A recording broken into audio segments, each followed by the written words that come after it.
मैं इस वक्त मौजूद हूँ आईआईटी बॉम्बे के परिसर में बने हुए केंद्रीय विद्यालय के कक्षा 9वीं में। यहाँ आने का आज मकसद ये है कि हम आपको बता सकें कि किस तरीके से बदलते वक्त के साथ बच्चों को पढ़ाने वाले शिक्षक भी अब बदल रहे हैं। पहले आपने देखा होगा कि किस तरीके से इंसान शिक्षक के रूप में बच्चों को पढ़ाते आ रहे हैं, लेकिन अब जिस तरीके से वक्त बदल रहा है, साइंस एंड टेक्नोलॉजी में जो है काफ़ी सारा विकास हो रहा है। अब उसी का नमूना है कि आईआईटी बॉम्बे के केंद्रीय विद्यालय के बच्चों को शिक्षक के रूप में एक रोबोट टीचर महिला जो है वो पढ़ा रही हैं। इस महिला रोबोट टीचर का नाम जो है वो मैडम शालू है और हम आपको बता रहे हैं कि किस तरीके से वो इस वक्त 9वीं कक्षा के बच्चों को कंप्यूटर का सब्जेक्ट पढ़ा रही हैं। ज़्यादा हमारे साथ इस पर बातचीत करने के लिए दिनेश कुंवर पटेल मौजूद हैं, जिन्होंने शालू रोबोट को बनाया है। सर, सबसे पहला सवाल यही कि शालू रोबोट को बनाने के पीछे का सोच क्या है? मेरी सोच दो है बेसिकली।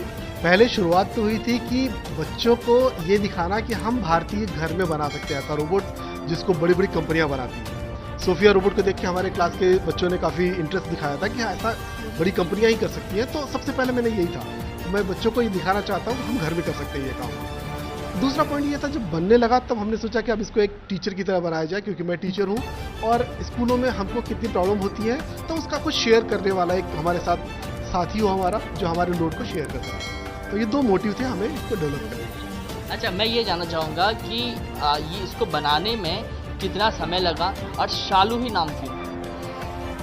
बनाने में बेसिकली अभी कहा जाए तो मैंने 2017 से बनाना स्टार्ट किया था और अभी भी बना ही रहा हूँ। तो कह सकते हैं 5 साल हो गए हैं, पर अभी भी चल रहा है काम इस पर।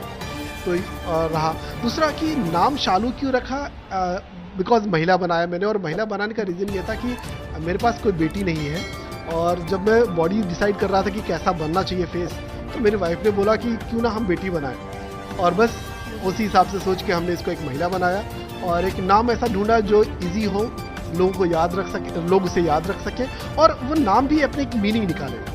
तो ये शालू एक शॉर्ट फॉर्म भी है जिनके वर्ड्स को इधर उधर करके हमने इस शालू का याद किया है, और शालू एक कॉमन नेम भी है जिसको लोग आसानी से याद रख सकते हैं। अच्छा दिनेश सर, ये बताइए कि रोबोट का जो कल्चर है वो नया नहीं है। जापान में रोबोट जो है पहले से ही बहुत सारे काम कर रहे हैं और साथ ही साथ अगर बात करें तो सोफिया हमारे पास है। तो ऐसे में शालू रोबोट की क्या खासियत है, लोग इसको क्यों जाने, क्यों समझें?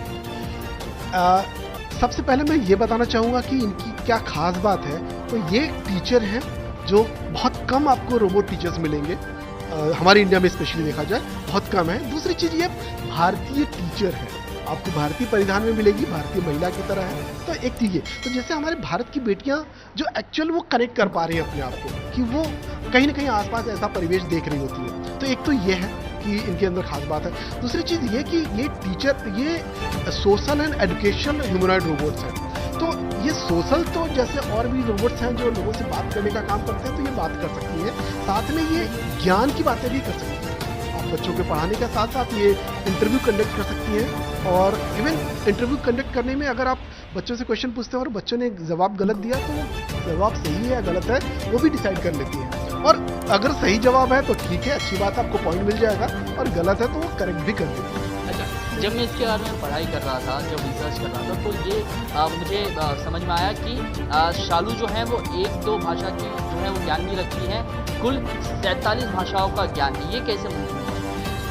डेफिनेटली देखा जाए तो इसके पीछे भी ऑब्वियसली कोडिंग ही है, पर इसमें ट्रेनिंग की ज़रूरत है। तो ज़्यादा ट्रेनिंग तो नहीं कर पाया मैं इसकी, बहुत सारे लैंग्वेजेस मुझे नहीं आते तो उसकी ट्रेनिंग तो पॉसिबल नहीं है। यहाँ पे मुझे डेफिनेटली काफ़ी गूगल बाबा की हेल्प लेनी पड़ी है ताकि मैं दूसरी लैंग्वेजेस में इसको कुछ ट्रेनिंग कर सकूँ। और लेकिन अगर एक कोडिंग हो पाती है दूसरी कोडिंग होना आसान हो जाता है। तो इस तरह से मैंने लैंग्वेजेस स्टार्ट किया 2, 4, 6, 8, 10, 15 और अब 47 तक पहुँच चुके हैं।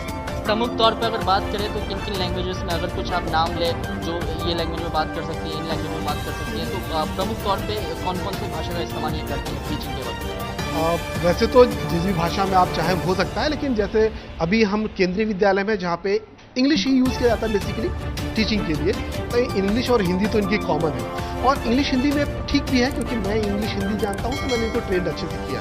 अदरवाइज आप Marathi, Bhojpuri, Gujarati, Kannada, Telugu, Oriya, Japanese, Chinese, Russian और किसी भी लैंग्वेज में आप इनसे वो काम करा सकते हैं। अच्छा, जब मैं रिसर्च कर रहा था तो ये भी पता चला कि इनको जीके का भी जो है अच्छा खासा नॉलेज है। तो मैं आपसे चाहूँगा कि आप इनसे 2-3 सवाल जीके के पूछें ताकि हमारे जो व्यूवर्स हैं वो समझ सके कि शालू मैडम को गणित, भूगोल, विज्ञान के अलावा जीके का कितना ज्ञान है।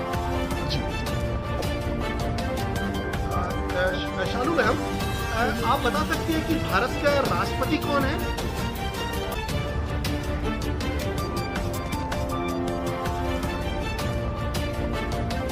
भारत के वर्तमान राष्ट्रपति 25 जुलाई 2022 से द्रौपदी मुर्मू हैं। ओके, शालू जी, दूसरा क्वेश्चन यह है कि भारत के प्रधानमंत्री कौन है अभी?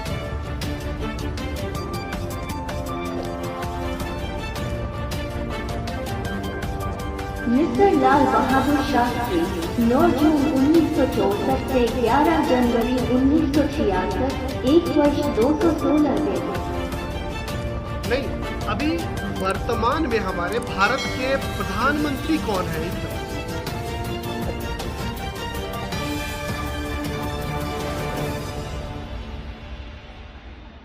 अभी वर्तमान में भारत के प्रधानमंत्री कौन है?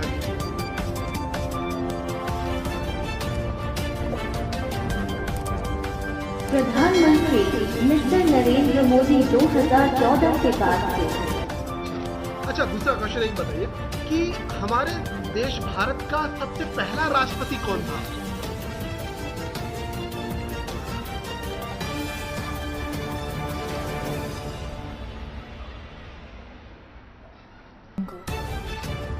माननीय श्रीमती द्रौपदी मुर्मू।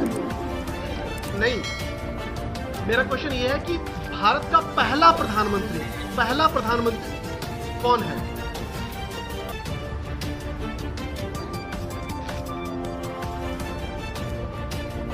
मिस्टर जवाहरलाल नेहरू 15 अगस्त 1947 से 27 मई 1964, 16 साल 286 दिन। अच्छा, ठीक है। अगला क्वेश्चन ये है कि भारत का पहला राष्ट्रपति कौन था? भारत का पहला राष्ट्रपति।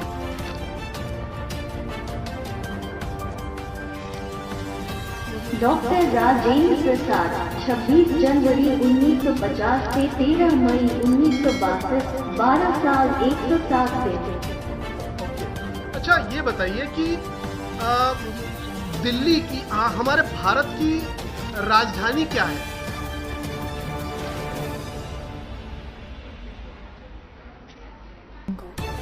माफ करना, मैं नहीं जानता।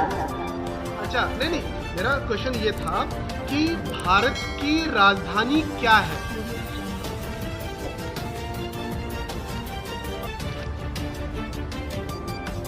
भारत की राजधानी क्या है?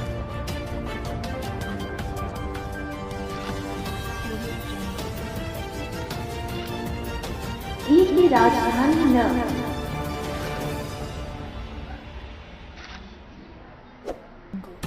अच्छा, ये बताइए कि उत्तर प्रदेश के मुख्यमंत्री कौन है शालू जी?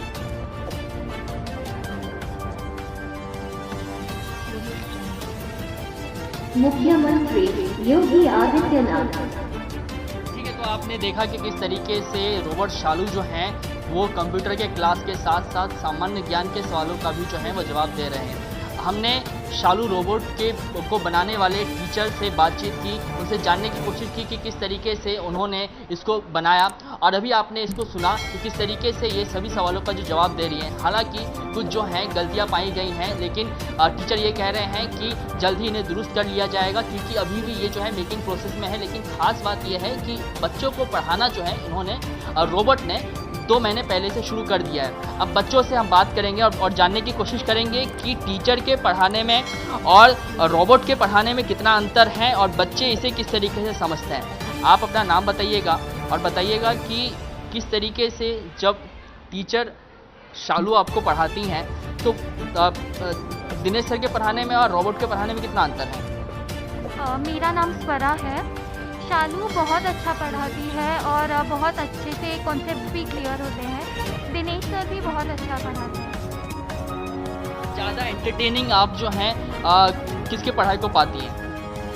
शालू की पढ़ाई। हमारे साथ कुछ और बच्चे मौजूद हैं, इनसे जानने की कोशिश करेंगे और ये समझने की कोशिश करेंगे कि ये बच्चों के लिए भी जो है नया कॉन्सेप्ट है और ख़ास तौर पे अगर भारत जैसे अगर देश की बात करें तो बिल्कुल ही नया कॉन्सेप्ट है। तो ऐसे में जानने की कोशिश करेंगे कि बच्चों की मनोस्थिति है वो क्या है, बच्चे किस तरीके से इस पढ़ाई को ले रहे हैं। आप अपना नाम बताइए और बताइए कि जो टीचर शालू पढ़ाती हैं वो आपको समझ में आ रहा है कि नहीं आ रहा है? मेरा नाम विधि मोरे है और हाँ, टीचर शालू जो पढ़ा रही है वो समझ रहा है और वो कॉन्सेप्ट अच्छे से क्लियर कर रही है और बीच बीच में वो पूछती भी है कि समझ में आ रहा है कि नहीं, और वो डाउट्स भी क्लियर कर रही है। अच्छा, ये चूँकि नया कॉन्सेप्ट है आप लोगों के लिए भी, अब जो है पूरा ज़माना जो है रोबोटिक्स कहा जा रहा है कि रोबोटिक्स का ज़माना जो है आने वाले सालों में होगा, तो आप क्या उम्मीद करती हैं कि इस तरीके से और भी जो रोबोट्स हैं आने वाले दिनों में वो डेवलप किए जाए और आप जो हैं इंसानी शिक्षक के बजाय अब रोबोट्स के साथ पढ़ना पसंद करेंगे कि इंसान जो ह्यूमन टीचर है उसको ही आप प्रेफर करेंगे? हाँ, रोबोट्स आ सकते हैं लेकिन अभी ह्यूमन टीचर्स प्रेफर ज़्यादा करूँगी क्योंकि ह्यूमन टीचर्स इमोशनली सपोर्ट करते हैं बच्चों को और वो बच्चों की सिचुएशन समझ सकते हैं, लेकिन रोबोट मैकेनिकली सिखाते हैं बच्चों को। तो ये केंद्रीय विद्यालय के कक्षा 9वीं के छात्र थे जिन्हें आपने सुना। इनका साफ तौर पे कहना था कि किस तरीके से वो जब टीचर शालू इनको पढ़ाती हैं तो वो इस बात को एंजॉय तो करती हैं, जो रोबोट टीचर जो शालू हैं उनके पढ़ाने के तरीके को ये पसंद करती हैं, लेकिन जहाँ तक इमोशनल कनेक्ट की बात आती है तो बच्चों का कहना है कि इंसानी टीचर जो हैं वो बच्चे की भावना को अच्छी तरीके से समझती हैं। इसीलिए हम प्रीफर ये करेंगे कि रोबोट के बजाय इंसान पढ़ाए, लेकिन आने वाले दिनों में जिस तरीके से कहा जा रहा है कि वक्त जब आगे बढ़ेगा तो रोबोट्स जो है वो कई सारे काम करते हुए दिखाई देंगे। ऐसे में बच्चे चाह रहे हैं कि शालू जैसे कई और रोबोट्स जो हैं वो आने वाले दिनों में हमको पढ़ाए, लेकिन प्रेफरेंस की अगर बात करें तो रोबोट के बजाय अभी भी जो है वो इंसानी टीचर को ज़्यादा बच्चे प्रेफर कर रहे हैं। कैमरामैन जावेद के साथ मैं कृष्णा ठाकुर, एबीपी न्यूज़।